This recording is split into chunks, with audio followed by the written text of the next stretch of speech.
थोडक्यात काय, तुम्ही एखादा प्लांट खाल्ला, त्यातून तुम्हाला काहीतरी कंपाऊंड्स मिळाले, त्यापासून एक नवीन कंपाऊंड तुमच्या बॉडीवर जनरेट केला. ठीक आहे. So it is a compound, or these are the compounds which are synthesized in our body, which are later on going to be used by the body for certain functions. Like certain proteins will be used as enzymes. काही proteins आहेत ते enzyme use केले जातील. काही carbohydrates energy source मध्ये use केले जातील. काही असतील ते रिझर्व फूड मटेरियल, म्हणजे काय, आपण जेवढं खातो तेवढं सगळंच युटिलाइज करत नाही आपण. A part of it is excess. Now that is converted into reserve food material. So all those forms are your biomolecules. So we'll start with our presentation. I have made something for you.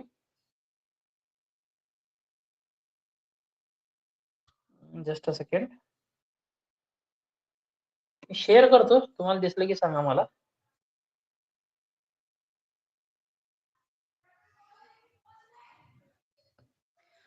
Can you see this thing? Yes, sir. Okay, so we will be talking about your biomolecules, in which first we will be focusing on carbohydrates. So first thing, biomolecules. Okay. Now when you say biomolecules, in which we will be talking about your organic as well as inorganic things. आता आपण सगळंच घेणार नाहीये. थोडं जर तुम्हाला एक chapter येईल मिनरल न्यूट्रिशन, त्यामध्ये आपण थोडे बघू आपण परत. ठीक आहे. So organic and inorganic. Organic, what is organic? Where you say carbon is present, it becomes organic. जर कार्बन प्रेझेंट असेल तर ऑर्गॅनिक, कार्बन नसेल तर inorganic. Now in organic, there are two types of molecules or biomolecules. First is macromolecules and micromolecules. नावामध्येच आहे. When you say micromolecules, their molecular weight is less. ठीक आहे. जे compounds आहेत किंवा जे बायोमॉलिक्युल्स आहेत ज्यामध्ये कार्बन आहे आणि त्यांचं वेट कमी आहे, तर हे झाले मायक्रो मॉलिक्युल्स. आणि ज्यांचं वेट जास्त आहे, ज्यांचे चेन्स मोठे आहेत, स्ट्रक्चर मोठे आहेत, तर हे झाले macro molecules. Macro means large, micro means small. In microbiomolecules or in micromolecules, we are studying two types. One is lipid, second is secondary metabolites. So before moving to secondary metabolites, you should know the terms primary and secondary metabolites. दोन terms आहेत, एक primary metabolite, एक secondary metabolite. Difference काय आहे? Primary metabolite हे असे compound असतात जो ऑर्गॅनिझम तयार करतो या बॉडीमध्ये, जे स्वतःच्या सर्व्हायव्हलसाठी असतात, स्वतःच्या ग्रोथसाठी असतात. कन्सिडर करा, एखाद्या प्लॅंटनी ग्लुकोज तयार केला, ठीक आहे, शुगर तयार केलं, ते कशासाठी असतं? स्वतःच्या ग्रोथसाठी आहे. ठीक आहे, तर ते स्वतः युटिलाइज करतो. सेकंडरी मेटाबोलाइट काय असतात? तर हे एखाद्या स्ट्रेस असेल त्याच्या अगेन्स्ट डिफेन्ससाठी तयार करतो. आता उदाहरण घ्या की सॅलिनिटी स्ट्रेस आहे, म्हणजे काय की जे जमीन आहे किंवा जे पाणी तुम्ही देताय त्यामध्ये मीठ जास्त आहे, क्षार जास्त आहे, मिनरल कंटेंट खूप जास्त आहे, तर प्लॅंट काय करते, त्याच्या बॉडीमध्ये प्रोलीन नावाचा एक अमाइनो ऍसिड आहे तो तयार करतो ऍज इट सेकंडरी मेटाबोलाइट. तो नॉर्मल ग्रोथ मध्ये फंक्शन करत नाहीये, पण तो एक स्पेसिफिक स्ट्रेसच्या अगेन्स्ट फंक्शन करतो. एक तो झाला. किंवा दुसरा असेल, काही टॅनिन्स आहेत, काही गम्स आहेत. एक्झाम्पल अजून एक प्लांट्स मध्येच, ठीक आहे, एखाद्या लीफला, एखाद्या पॉइंटला किंवा एखाद्या पार्ट मध्ये लीफच्या, ठीक आहे, तिथं एखादा डिसीज पडला, मग प्लांट काय करतो, त्याच्या अवतीभोवतीने एक कंपाऊंड रिलीज करतो, that is called as abscisic acid. बरोबर एक गोल लेअर त्या सराउंडिंगला तयार करतो आणि तेवढाच पार्ट तो त्या प्लांट पासून, त्या लीफ पासून कट करून टाकून देतो. तुम्ही बघितले असतील ना, काही अशी मोठी मोठी पानं असतात, त्याला मध्ये असे गोल गोल गोल पडले असतात, बारकी बारकी गोल गोल छेद पडले असतात. हे काय आहेत? स्वतःनी तयार केलेले आहेत ते. That is called as abscission. Abscisic layer तयार केला जातो. कशासाठी? तर तो पॅथोजन, तो कीटक, तो कीटाणू पूर्ण स्प्रेड होऊ नये, त्याच पॉइंटमध्ये आहे तिथंच त्याला टाकून टाकला त्यांनी बॉडीच्या बाहेर. तर त्यासाठी एक स्ट्रेस आहे. स्ट्रेस कुठला आहे? तर तो पॅथोजन आहे, तो डिसीज कॉज करणारा ऑर्गॅनिझम आहे. So against that it will generate some metabolites that is called as secondary metabolites, जे त्याच्या नॉर्मल ग्रोथ साठी इम्पॉर्टंट नाहीये, ते एखाद्या डिफेन्स फंक्शन साठी आहे, डिफेन्स मेकॅनिझम साठी आहे. ठीक आहे. Now come back to your lipids. ठीक आहे. Now lipids, then proteins, your glucose, that is carbohydrates, हे सगळे किंवा तुमचे न्यूक्लिक ऍसिड हे सगळे प्रायमरी मेटाबॉलाइट्स आहेत बऱ्यापैकी इन मेजर केसेस. ठीक आहे. Now when you say lipids, we will be studying lipids are made up of two components. One is a fatty acid chain and second is called as glycerol molecule. ठीक आहे. तर दोन molecule पासून एक lipid बनतो. कुठले दोन molecule आहेत? तर एक फॅटी ऍसिड चेन आहे ज्यामध्ये त्याचा फंक्शनल ग्रुप COOH असतो, कार्बॉक्सिल ग्रुप प्रेझेंट असतो. ठीक आहे. आणि दुसरा कंपाऊंड कुठला प्रेझेंट आहे तर ग्लिसरॉल. तर हे दोन्ही एकत्र येतात. There is a process called as esterification आणि मग तयार होतो लिपिड्स. बाकी सॅच्युरेटेड अनसॅच्युरेटेड नंतर बघू आपण.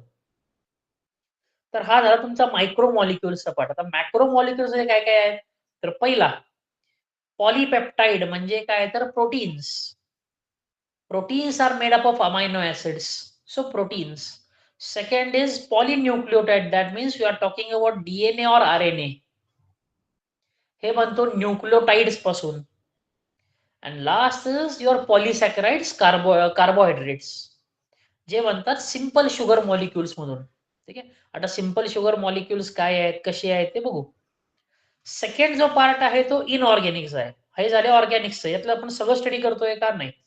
We will be studying carbohydrate, proteins, lipids, and nucleic acid, that is DNA and RNA. Now, second component is inorganic molecules. ठीक आहे. आता हे जे इनऑर्गॅनिक आहेत त्यामध्ये दोन टाईपचे पडतात ऍक्च्युअल मध्ये. कुठले तर एक जो आहे तो प्राईम एलिमेंट म्हणू शकता. ठीक आहे. किंवा तुम्ही त्याला मॅक्रो एलिमेंट्स म्हणू शकता आणि दुसरे असतात ते मायक्रो एलिमेंट्स. जे एलिमेंट्स ह्यांची क्वांटिटी खूप लागते प्लांटला तर those are called as macro elements. आणि ज्या एलिमेंट्सची एकदम कमी क्वांटिटी लागते प्लांटसाठी that is called as micro elements or trace elements. Left साइडला आपण काही एलिमेंट्स दिलेत बघा. प्राईम अँड मॅक्रो हे एकत्र करू शकता. ठीक आहे. Carbon, hydrogen, oxygen, nitrogen, phosphorus, potassium, calcium, magnesium आणि sulphur. All these are what we say as your macro elements. These are elements required in higher quantities, higher concentration for the plant growth. ठीक आहे. मग plant ग्रोथला हे जास्त लागतं. तसेच जे कमी लागतात असे कुठले मायक्रो एलिमेंट्स. कुठले कुठले एक्झाम्पल्स आहेत तर boron, chlorine, zinc, copper, iron, then sodium, molybdenum, nickel, silicon आणि cobalt. So these are your micro elements. We will be studying these with their functions and with their deficiency symptoms. जर नसेल तर plant मध्ये फरक काय पडतो.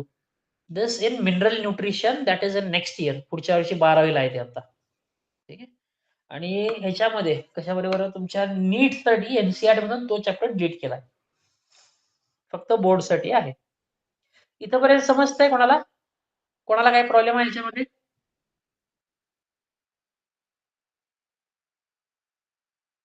Biomolecule टर्मचा अर्थ कळाला का? ऑर्गॅनिक इनऑर्गॅनिकचा अर्थ कळतो का? हो sir. Micromolecules, macromolecules, micro elements, macro elements. अर्थ कळालाय? Macro means large, micro means small. समजलंय? हो सर. ओके. यात एक पॉइंट फक्त लक्षात ठेवायचा काय की your micro elements, micro molecule will contain only lipids and macro molecules will contain all the other biomolecules. Lipids हे मायक्रो मॉलिक्युल्स मध्ये पडत आहेत. बाकी कार्बोहायड्रेट, प्रोटीन, न्यूक्लिक ऍसिड हे मॅक्रो मॉलिक्युलला पडतील. ठीक आहे. एवढं लक्षात ठेवा इथे. बाकी काही लक्षात नाही ठेवलं तरी चालू जाईल. असं काही एवढं इम्पॉर्टंट नाहीये.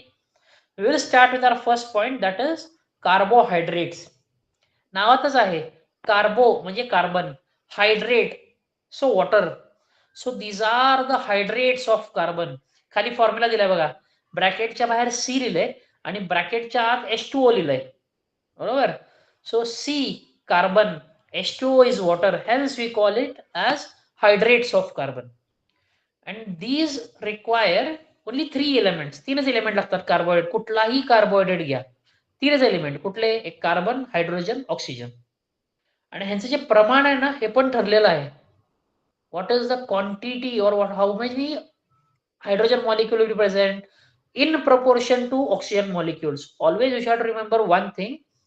If oxygen is 1, then hydrogen will be 2, double. So in case if you say 6 oxygen molecules, hydrogen किती झाले मग?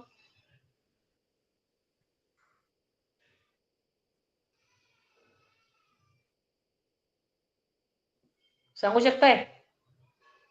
डबल. ह्याचा अर्थ काय होतोय? If oxygen is 1, hydrogen will be 2. So if I say oxygen is 6, O6, मग H किती असेल?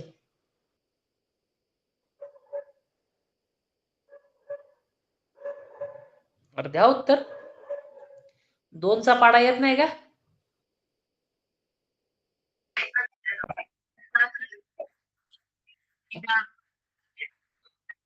इतका अवघड क्वेश्चन आहे. क्वेश्चन कळालाय का तुम्हाला? सांगा सर. किती? परत परत सांगायचं. सांगा सर.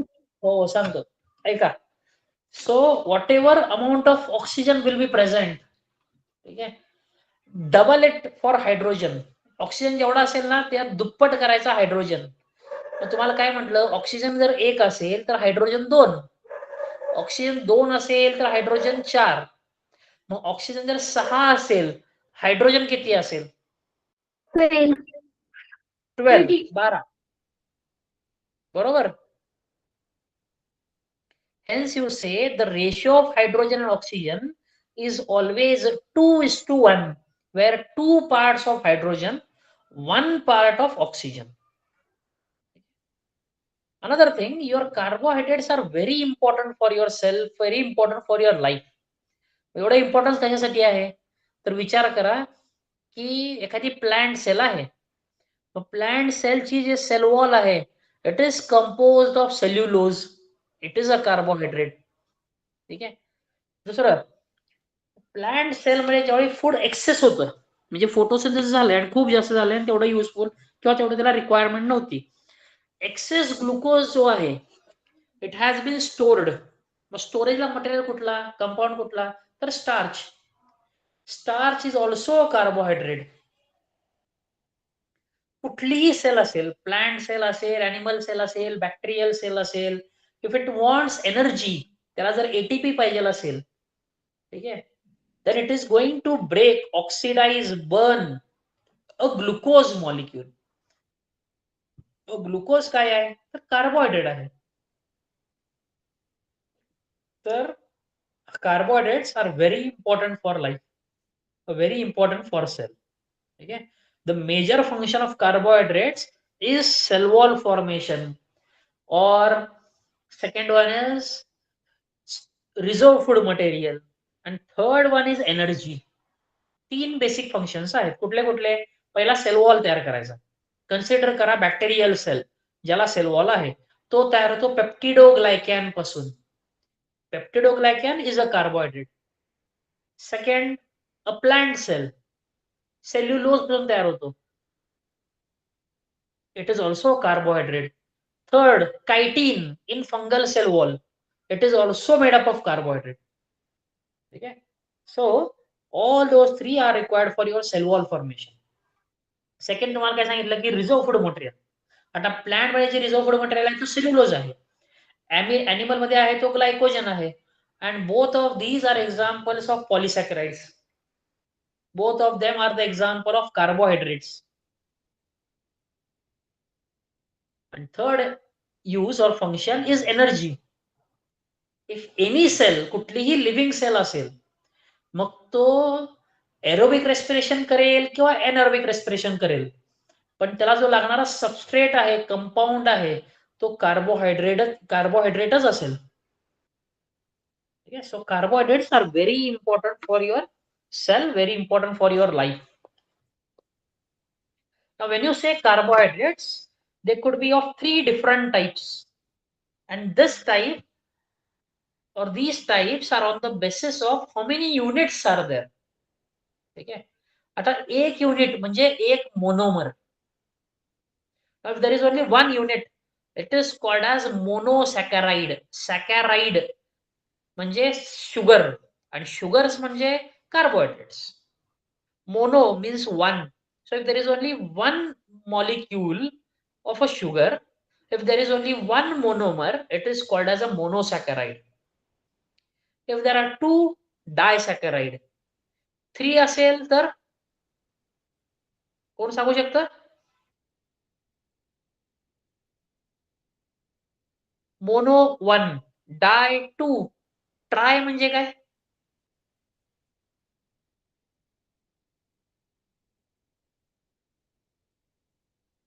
Try is three. हा, tetra is four, penta is five. मग त्याला फक्त सॅकराइड्स लावत जावा तुम्ही. मोनोसॅकराइड, डायसॅकराइड, ट्रायसॅकराइड, टेट्रासॅकराइड्स. ठीक आहे. But what we say, disaccharide नंतर डायरेक्ट आपण म्हणू शकतो की हे पॉलिसॅकराइड्स आहेत. Poly means more than two, that is polysaccharide. खरं तर आपण अजून एक इथं क्लासिफाय करू शकतो, that is called as oligosaccharide. म्हणजे ऍक्च्युअल मध्ये तीन टाईप आहेत. कुठले? एक मोनोसॅकराइड, एक ऑलिगोसॅकराइड, एक पॉलिसॅकराइड. एक युनिट असेल तर मोनोसॅकराइड. 2 ते 7 असतील, म्हणजे 2 मॉलिक्युल एकत्र आले, 3 मॉलिक्युल एकत्र आले, 4, 5, 6, 7. 7 पर्यंत असेल तर ऑलिगोसॅकराइड. Oligo means few. आणि 7च्या वर असेल म्हणजे 8 आणि 8च्या पुढे असेल तर तो पॉलिसॅकराइड. आता नक्की कुठले युनिट्स आहेत? तर शुगर मॉलिक्युल्स आहेत. एकच मॉलिक्युल शुगरचा असेल तर मोनोसॅकराइड. 2 मॉलिक्युल असेल शुगरचे तर डायसॅकराइड. तसे बरेच असतील तर पॉलिसॅकराइड. ठीक आहे. आता 2 मॉलिक्युल घेतले किंवा 2 पेक्षा जर वाढत गेले, तर ते 2 मॉलिक्युल मध्ये बाइंड झाले पाहिजे. एक बॉन्ड तयार झाला पाहिजे. And that bond is called as a glycosidic linkage. बघू आपण त्याला. ठीक आहे. So before that we will see this thing, that is what are monosaccharides. So these are very simple or simplest of your carbohydrates. सगळ्यात simple carbohydrate कुठले तर मोनोसॅकराइड. मोनोसॅकराइड आपण परत ब्रेक करू शकत नाही. कशामध्ये? तर स्मॉलर कार्बोहायड्रेटला ब्रेक करू शकत नाही. डायसॅकराइड तुम्ही त्याच्याशी छोटे कार्बोहायड्रेटला ब्रेक करू शकता. म्हणजे एक डायसॅकराइड घेतला, तो ब्रेक केला की 2 स्मॉल कार्बोहायड्रेट्स मिळतात. तसा you cannot break a monosaccharide into small carbohydrates. Hence, these are only one unit. Now, what is the role of this? Function काय यांचा? तर एक मोनोमर, ठीक आहे, one monomer will bind with other monomers and will give you a complex carbohydrate. It could be a disaccharide or it could be a polysaccharide. Second, ह्याचा formula काय सांगितलाय? CH2O, ब्रॅकेटच्या बाहेर N दिलाय. ठीक आहे. आणि जो N आहे, इट कुड बी 3 to 7. हे थोडक्यात काय? C3H6O3. 4 असेल तर C4H8O4. C5 असेल तर C5H10O5. आता मला सांगा, जर C6 असेल तर H किती असेल आणि O किती असेल?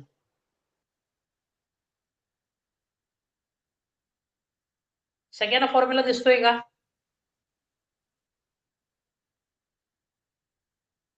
हो सर. हा. क्वेश्चन काय केला होता मी, की जर N ची व्हॅल्यू 6 असेल तर कंपाऊंड कसा तयार होईल?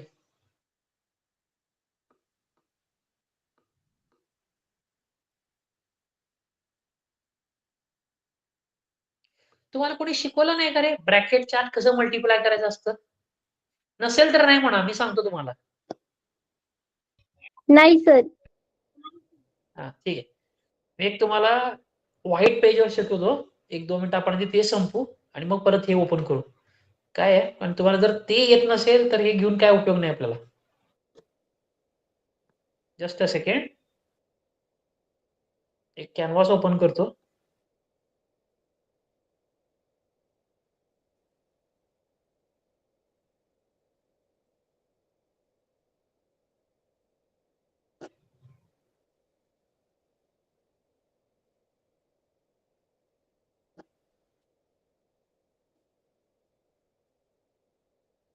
माझी स्क्रीन दिसते सगळ्यांना? White screen? Okay. So I was talking about how to multiply inside the bracket. So formula काय होता आपला? C H2O आणि ब्रॅकेटच्या बाहेर N. ठीक आहे. So if you want this to be expanded, expand कसं करायचं? So this is CN H2N ON. Now if the value of N is 3, range काय आपली 3 to 7 आहे. ठीक आहे. आता आपण व्हॅल्यू घेऊ 3. तर काय होईल 3 आता इथे N च्या जागी टाकायचं आहे.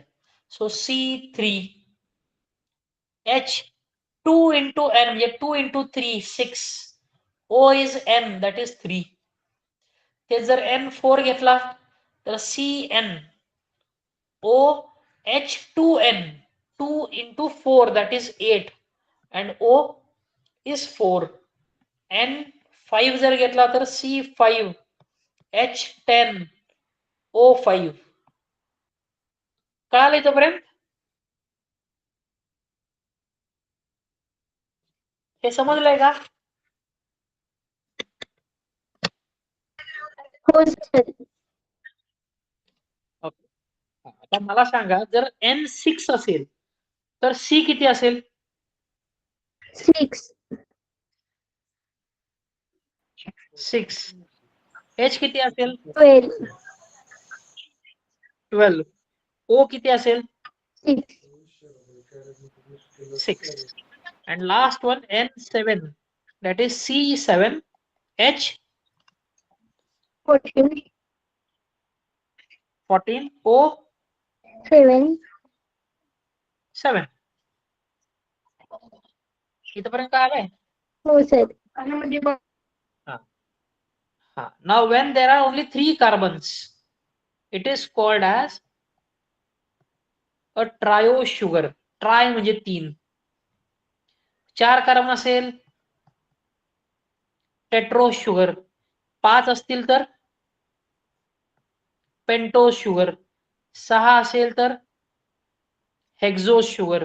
7 असेल तर हेक्टोज शुगर HEPTOSE. तर ट्रायोज, टेट्रोज, पेंटोज, हेक्झोज आणि हेप्टोज हे काय आहेत? So these are the examples of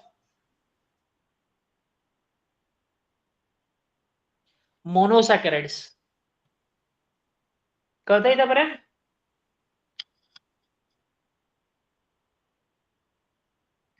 समजलं का इथपर्यंत?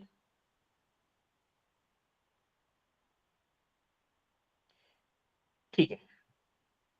ठीक आहे. So come back to our point. हो सर. आता हेच तुम्हाला सांगितलं मी. ट्रायो शुगर 3 कार्बन होते.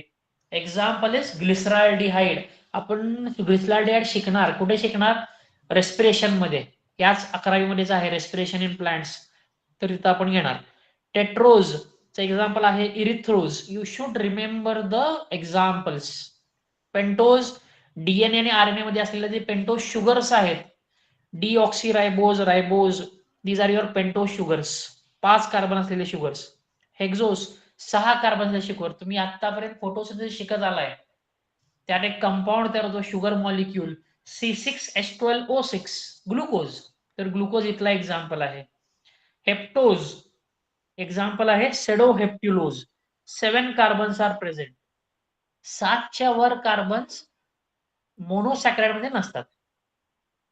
आतापर्यंत आपण काय केलंय?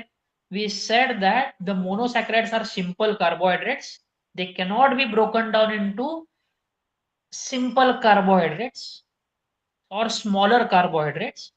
The primary function is going to be formation of new carbohydrate molecules.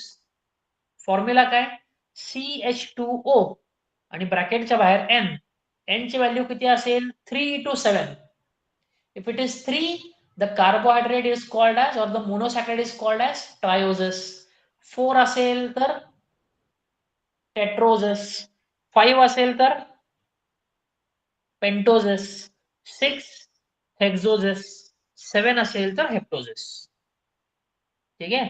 So these are the different types of monosaccharides based upon their carbon number. ठीक आहे. Likewise they are again of two types depending upon their functional group. त्यात नक्की functional group कुठला आहे ह्याच्यावरून दोन type. नाव if monosaccharide has aldose किंवा अल्डिहाइड CHO ग्रुप दिसतंय का इथं पहिल्या ज्याला आपण ब्ल्यू केले मार्क, तर तो CHO ग्रुप प्रेझेंट आहे. If it has a CHO group it is called as aldoses. If it has a CO group, a ketonic group, it is called as ketosis. Aldoses असो किंवा ketosis असो, जर ह्या दोन पैकी एक जरी प्रेझेंट असेल तर तो शुगर झाला रिड्युसिंग शुगर. एक्झाम्पल कुठले एक लक्षात ठेवायचा, कॉमन एक्झाम्पल लक्षात ठेवायचा. दोन कंपाऊंड्स आहेत, एक आहे ग्लुकोज, दुसरा आहे फ्रुक्टोज. दोघांचाही केमिकल फॉर्म्युला सेम, C6H12O6. ठीक आहे. आता एक काम करा, जो पहिला अल्डोसिसचा एक्झाम्पल दिला ना मी तुम्हाला, त्यात कार्बन किती आहेत मोजा बघू.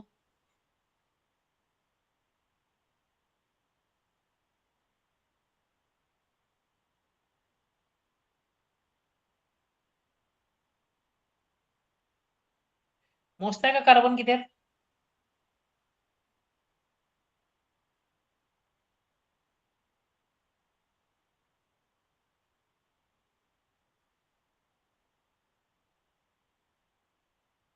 तर काय झालं, इतका ओव्हर क्वेश्चन आहे, कार्बन ते मोजायचे आहेत. तुम्हाला ऐकू येते का मी काय बोलतोय का? 6 कार्बन. Six. ठीक आहे. Sir. Now can you count hydrogen in the same compound?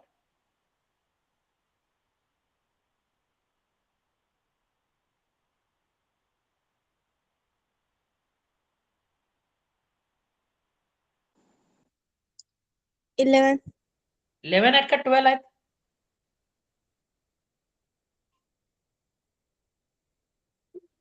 12 आहेत. आणि ऑक्सिजन किती आहेत?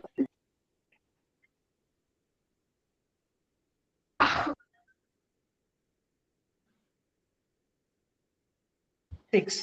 So C6H12O6. This is your chemical formula for one example of your aldoses. आता हा आहे ग्लुकोजचा मॉलिक्यूल. आता कीटोज मध्ये जा, इथं कार्बन किती आहेत मोजा.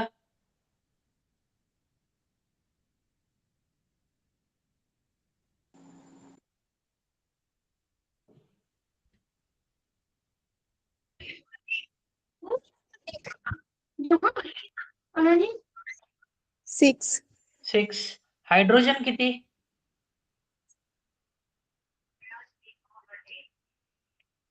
12 12. ऑक्सिजन किती? 6 6. म्हणजे दोन्हीकडून सेम आहेत ना, C6H12O6.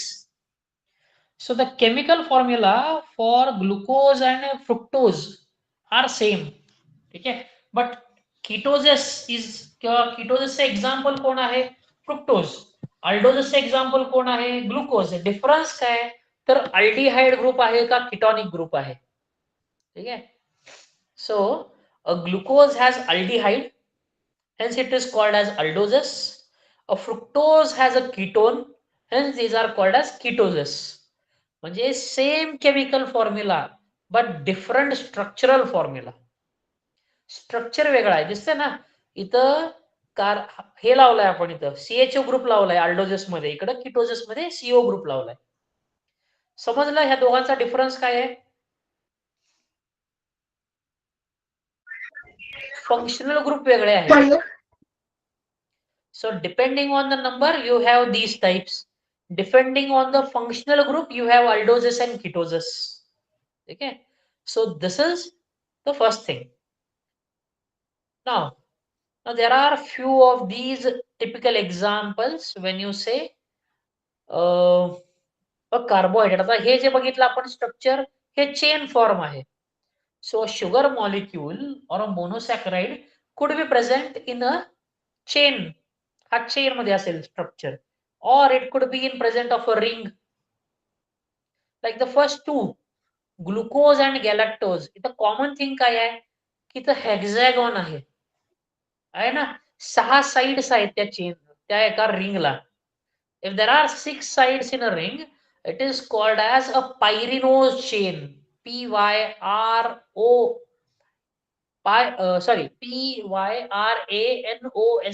pyranose chain. एक्झाम्पल काय तर ग्लुकोज. आणि जर फ्रुक्टोज बघितला तिथं 5च साइड्स आहेत. हा काय झाला तर दिस बिकम्स अ फ्युरॅनोज चेन. FURONOSE. पायरिनोज वेगळा, फ्युरॅनोज वेगळा. ठीक आहे. असे दोन चेन, दोन रिंग फॉर्म मध्ये असतात प्रत्येक मोनोसॅकराइड. एक तर तो पायरिनोज असेल किंवा फ्युरॅनोज असेल, नाहीतर असे दोन रिंग्स मध्ये प्रेझेंट असतात. So at each glucose molecule or each sugar molecule, each monosaccharide could be present in two forms. It could be present in ring form or it could be present in a chain form. Chain form मध्ये असेल किंवा ring form मध्ये असेल. ठीक आहे. Now I said that if a sugar has aldehyde or it has a ketonic group, okay, then that sugar or that monosaccharide will become reducing. तो झाला reducing sugar. ठीक आहे. आता रिड्युसिंग शुगर जर आपल्याला चेक करायची असेल, ठीक आहे, कशी चेक करता येते, तर you have to react that suspension with a reagent called as Benedict's reagent. जसं तुम्ही बेनेडिक्स रिएजंट करता, हे करता, शुगर सॅम्पल, एक सॅम्पल घेतलं तुम्ही, त्यात बेनेडिक्स रिएजंट तुम्ही टाकला, मग त्या सॅम्पल मध्ये जर एखादा रिड्युसिंग शुगर प्रेझेंट असेल, that will turn into brick red colour. आता ब्रिक रेड कलर का अर्थ काय, विटाचा कलर असतो ना तसा कडक एकदम रेड कलर होऊन जाईल. ठीक आहे. किंवा आपला जो ब्लडचा कलर आहे तशा कलर तयार होत होतो त्यात. आणि हे जर रिएक्शन फास्ट करायचं असेल तर त्याला हीट करायचं, लगेच हीट करा, कडेला ठेवा, झालं, रिएक्शन मिळाली. ठीक आहे. पण कधी मिळेल, जर तुमचा शुगर रिड्युसिंग असेल तरच. ठीक आहे. So to confirm whether reducing sugars are present or not, you have to go for Benedict's reagent test. ठीक आहे. हे तुम्ही 12th मध्ये तुमच्या प्रॅक्टिकल्स मध्ये करणार आहात, डिटेक्शन ऑफ शुगर. हे करू शकता. Now the second type of carbohydrate after monosaccharide are your disaccharides. Okay. What do you mean by disaccharides? Two sugar molecules are combined together to form a molecule. Now that one molecule is called as a disaccharide. दोन sugar molecule एकत्र घेतलेत आणि तयार केला एक compound, एक sugar molecule. ठीक आहे. That is called as a disaccharide. जर एखादा डायसॅकराइड तुम्ही ब्रेक केलात तर त्यापासून दोन मोनोसॅकराइड्स मिळतील तुम्हाला. तसं आपल्याला मोनोसॅकराइड ब्रेक करता येत नाही. ते सगळ्यात सिंपल कार्बोहायड्रेट्स आहेत. डायसॅकराइड कसं आहे तर हा दोन मोनोसॅकराइड एकत्र येऊन बनलेला आहे. मग तुम्ही डायसॅकराइड ब्रेक केले तर दोन मोनोसॅकराइड मिळतात. Now this binding or this bond is called as glycosidic bridge or a glycosidic bond. Okay. And when a glycosidic bond is formed, one water molecule is released out. म्हणजे दोन शुगर मॉलिक्यूल एकत्र आले की त्यातून एक water molecule बाहेर पडतो. ठीक आहे. आता कन्सिडर करा, एक सेकंड, आपण एकदा मॅच करू आता. ठीक आहे. Now consider I am going to combine two glucose molecule. दोन ग्लुकोज मॉलिक्यूल आपण एकत्र आणणार आहे. फॉर्म्युला काय, सॉरी, C6H12O6 असे दोन मॉलिक्यूल. आता तयार काय होणार आहे, एक कंपाऊंड तयार होईल, एक डायसॅकराइड तयार होईल, कारण की आपण दोन मॉलिक्यूल यूज करतोय म्हणून डायसॅकराइड. ह्यात जर अजून एक ऍड केला तर हा झाला ट्रायसॅकराइड.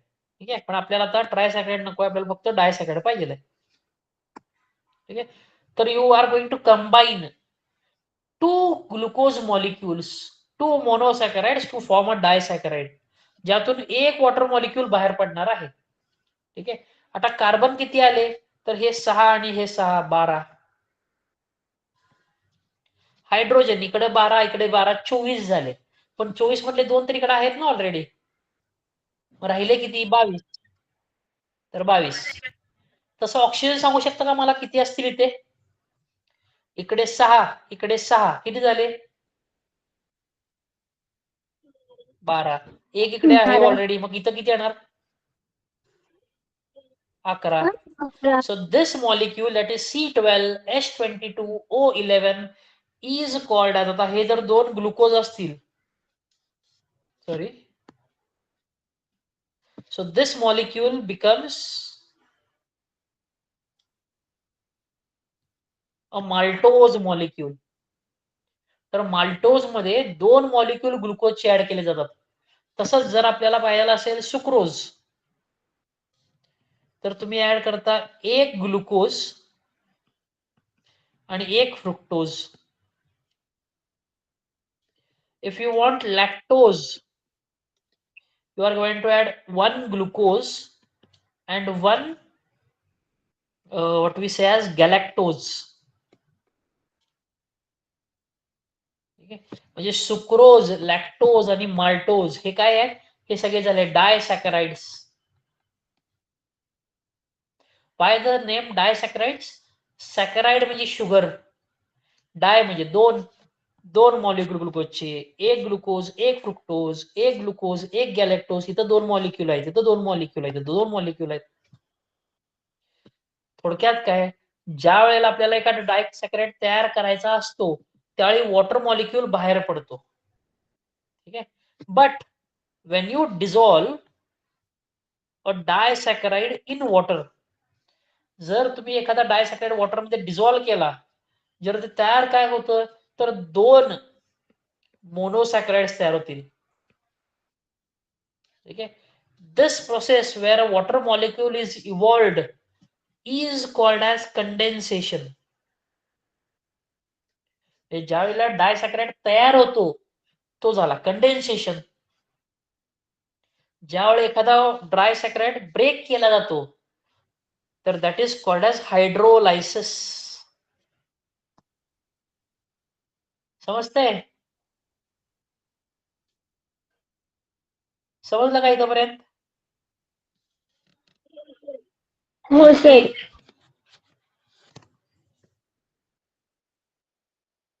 तेव्हा तुम्हाला हेच सांगितलं आता, कंडेन्सेशन आणि hydrolysis. When two monosaccharides combine together to form a disaccharide, it is called as condensation. Why condensation? Because one water molecule is released. The same thing when a disaccharide is added to a water molecule. एखादा डायसॅकराइड तुम्ही water molecule मध्ये add केला तर तो डायसॅकराइड break होतो आणि तुम्हाला दोन मोनोसॅकराइड्स मिळतात. पण हे दोन ज्यावेळी डायसॅकराइड ब्रेक होतात ना, ठीक आहे, तर त्यावेळी तुमचा वॉटर मॉलिक्यूल पण ब्रेक होतो. And that leads to hydrolysis. तर त्याला म्हणलं जातं हायड्रोलायसिस. आता जर तुम्हाला कंडेन्सेशन करायचं असेल, ठीक आहे, तर एनर्जी यूज करावी लागते. प्लस दुसरं काय की बॉन्ड फॉर्मेशन करावं लागतं, ग्लायकोसाइडिक बॉन्ड तयार करावं लागतं. Whenever you want to go for hydrolysis, a glyoxydic bond is broken down, not formed. Hydrolysis वेळेला ग्लायोक्साइडिक लिंकेज ब्रेक केला जातो. ठीक आहे. So this is about your molecules. आता हे एक्झाम्पल आपण स्टडी केले. सुक्रोज, लॅक्टोज, माल्टोज हे पाठ करून ठेवायचं. काय की maltose is all called as malt sugar, which is formed by condensation of two molecules of glucose. दोन मॉलिक्यूल ग्लुकोजचे एकत्र आले की कंडेन्सेशन होणार आहे, ग्लायोक्साइडिक लिंकेज तयार होणार आहे, ग्लायकोसाइडिक लिंकेज तयार होणार आहे आणि मग तयार होईल तो तुमचा माल्टोज. आणि माल्टोजला एक कॉमन टर्म काय, तर it is malt sugar. Second आहे लॅक्टोज. ठीक आहे. लॅक्टोज प्रेझेंट आहे मिल्क मध्ये म्हणून आहे milk sugar. It is formed by condensation of glucose and galactose. Glucose आणि गॅलॅक्टोज एकत्र आले की तयार झाला लॅक्टोज. आणि लास्टला आहे सुक्रोज. ठीक आहे. Sucrose is called as cane sugar. Sugar cane मध्ये सगळ्यात जास्त काय प्रेझेंट आहे, तर सुक्रोज. तसं फ्रुक्टोज एक आहे. फ्रुक्टोज जो आहे ना तो तुमचा मोनोसॅकराइड आहे, त्याला म्हटलं जातं फ्रूट शुगर. जे फ्रुट्स मध्ये असतं ना तो फ्रुक्टोज. ठीक आहे. तर sucrose it is a cane sugar, it is a डायसॅकराइड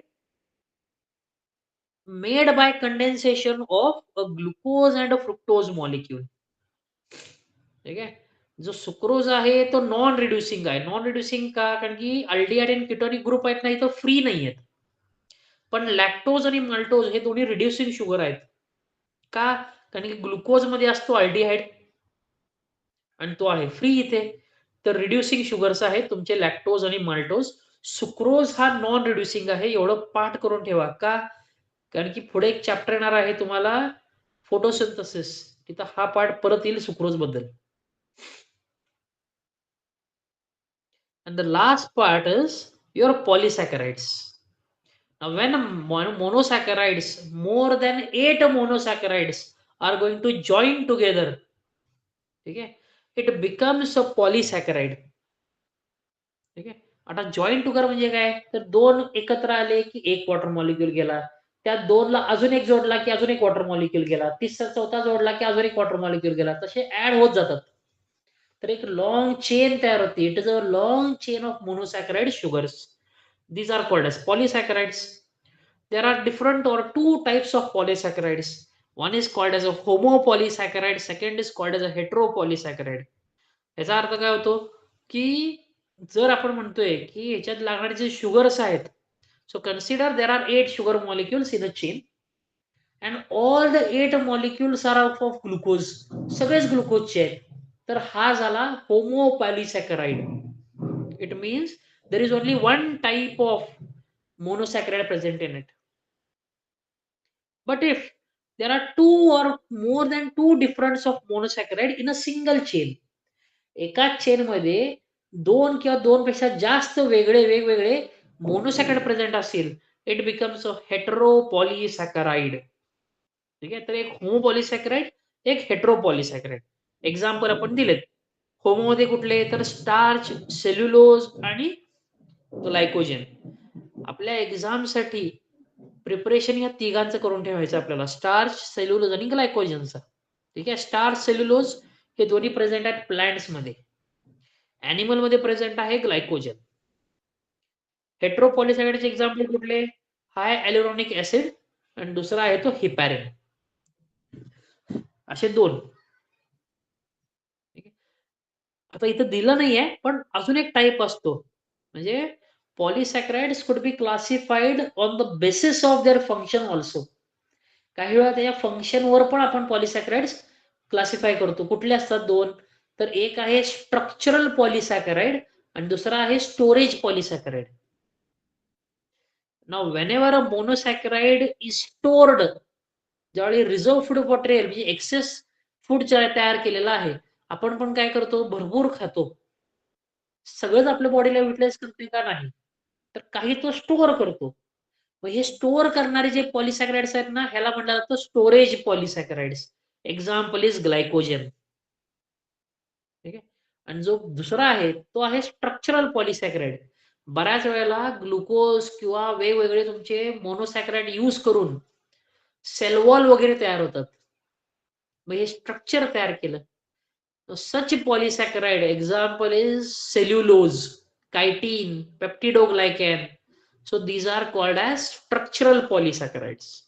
exam साठी एकच पाठ करून ठेवा, होमोपॉलिसॅकराइड आणि हेटेरोपॉलिसॅकराइड. हा चॅप्टर खूप इम्पॉर्टंट आहे तुम्हाला. काय इम्पॉर्टंट आहे? This chapter is for your CET.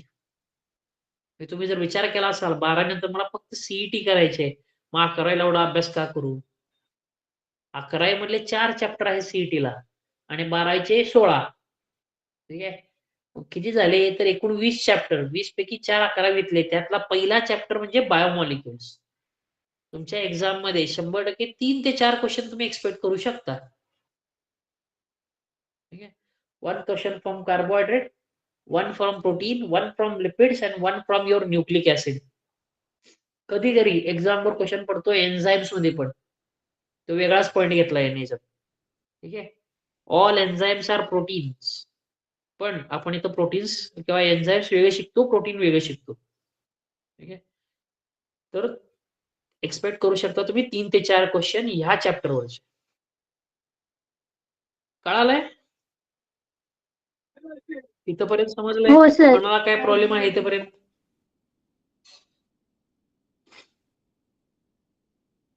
नाहीये. Very good. ठीक आहे. आता एक्झाम्पल्स फक्त आपण डिस्कस करू एक एक थोडक्यात करायचं, आपल्याला काही जास्त करायचं नाहीये. त्यातला इम्पॉर्टंट कुठला आहे तर स्टार्च. ठीक आहे. Now starch is a polysaccharide present in plants as a reserve food material. सगळ्या प्लांटमध्ये जे फूड रिझर्व्ह केलं जातं, स्टोअर केलं जातं, that is stored in form of starch. ठीक आहे. आणि स्टार्च हा बनतो ग्लुकोजच्या चेन पासून. बरेच ग्लुकोज मॉलिक्युल एकत्र येतात, एक चेन तयार करतात, that is called as a starch. ठीक आहे. Now the glucose molecules are going to combine to form chains. ठीक आहे. It is going to form two different compounds. एक आहे अमायलोज, दुसरा आहे अमायलोपेक्टिन. ठीक आहे. Now these two come together, amylose आणि अमायलोपेक्टिन हे दोन्ही एकत्र येतात आणि मग तयार करतात स्टार्च. ठीक आहे. मग सोपं का नाही, एकच चेन का नाही, असे दोन वेगळे कंपाऊंड्स का, डिफरन्स काय आहे? When you say amylose, amylose a chain of glucose molecules but without branching. तिथं ब्रांच नाहीये, एक लिनियर स्ट्रेट चेन आहे. ग्लुकोज मॉलिक्युल आहे, त्याला दुसरा, त्याला तिसरा, त्याला चौथा, पाचवा, सहावा असे ऍड करत गेलो आपण, तर एक सिंगल चेन मिळते, दॅट इज अमायलोज. ज्यावेळी त्याच चेनला एक ब्रांच येतो, that is called age amylopectin. असा अमायलोपेक्टिन अमायलोज एकत्र येतात, तयार होतो एक स्टार्च मॉलिक्यूल. ठीक आहे. So starch molecules are present as reserve food material in plants. They are made up of amylose and amylopectin. Amylose has a glucose chain which is unbranched. Amylopectin has a glucose chain which is branched. ठीक आहे. Starch ह्याला ना चव असते ना हा water मध्ये dissolve होतो, आणि नॉन रिड्युसिंग तर आहेच. So it doesn't have taste, it is tasteless, doesn't dissolve in water, and it is going to be what we say as a reserve food material and a non-reducing sugar. समजला starch? Okay. हो आता हे sir. पुढचे दोन ना उद्याच्या पुढच्या लेक्चरला बघू आपण. सो आज आणि आत्ता इथपर्यंत आपण क्लोज करू, पुढचा पॉईंट नको घ्यायला. ठीक आहे.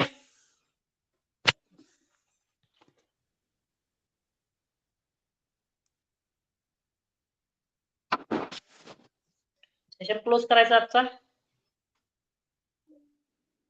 हो सर. Good night.